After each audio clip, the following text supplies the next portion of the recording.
შენებული კულტურა, რომელიც 2 წლის შემდეგ აღადგინეს საქართველოს ზეთისხილის ექსპორტს გეგმავს. სიღნაღის რაიონში გაშენებულმა ზეთისხილის პლანტაციებმა პირველი ნაყოფი გამოიღო თურქულ-ქართული კომპანია პირველ ეტაპზე 15 ტონა მოსავალს ელოდება.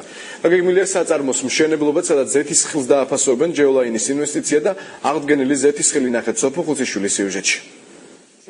ეს ქართულ-თურქული ინვესტიციის პირველი ნაყოფია. საქართველოში გადაშენებული კულტურა აღდგა. კომპანია ჯეოლაინმა 100 ჰექტარ მიწაზე ზეთისხილის პლანტაციები აპრილში გააშენა. ამბობენ, რომ ნაყოფი იმაზე ადრე მიიღეს, ვიდრე ელოდნენ.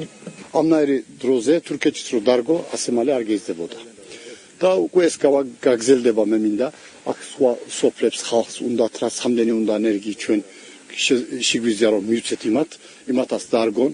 სოფელ მაშნაარში სრულ მოსავალს 2 წელიწადში აიღებენ და ქართულ ზეთისხილს ექსპორტისათვის გამზადებენ. კომპანია უახლოეს პერიოდში საწარმოს მშენებლობას გეგმავს. ჩვენ ვაშენებთ პირველ ზეთის გადასამუშავებელ ქარხანას საქართველოში, რომელიც არა მარტო ჩვენ ზეთის ხილის პროდუქციას ჩაებარებს, არამედ სხვა გლეხების მიერ დაკრეფილი და მოყვანილი ზეთის ხილის პროდუქციასაც ჩავიბარებთ. აღდგენილი კულტურის პლანტაციები დღეს დიასპორის საკითხებში სახელმწიფო მინისტრმა და სოფლის მეურნეობის მინისტრმა დაათვალიერეს. თქვეს, რომ ნანახმა მოლოდინს გადააჭარბა. საკმაოდ მოსავლიანი პლანტაციები იყო ყოველთვის საქართველოში, კახეთში იყო, გურიაში იყო, ქვემო ქართლში არსებულა. და ძალიან სასიხარულოა, რომ ჩვენი დიასპორის წარმომადგენლები თურქეთიდან ჩამოვიდნენ, შეისწავლეს ეს ყველაფერი და ჩამოიტანეს, დააბრუნეს ეს კულტურა საქართველოში. ჩვენ ხოდათ საშუალება რომ დაგვეთვალიერებინა სხვა რეგიონები, მათ შორის კახეთი, სადაც იყო 20 დღე ზეთისხილის კულტურა და ჩვენ მათთან ერთად დავგეგმეთ ამ ინვესტიციის განხორციელება საქართველოში.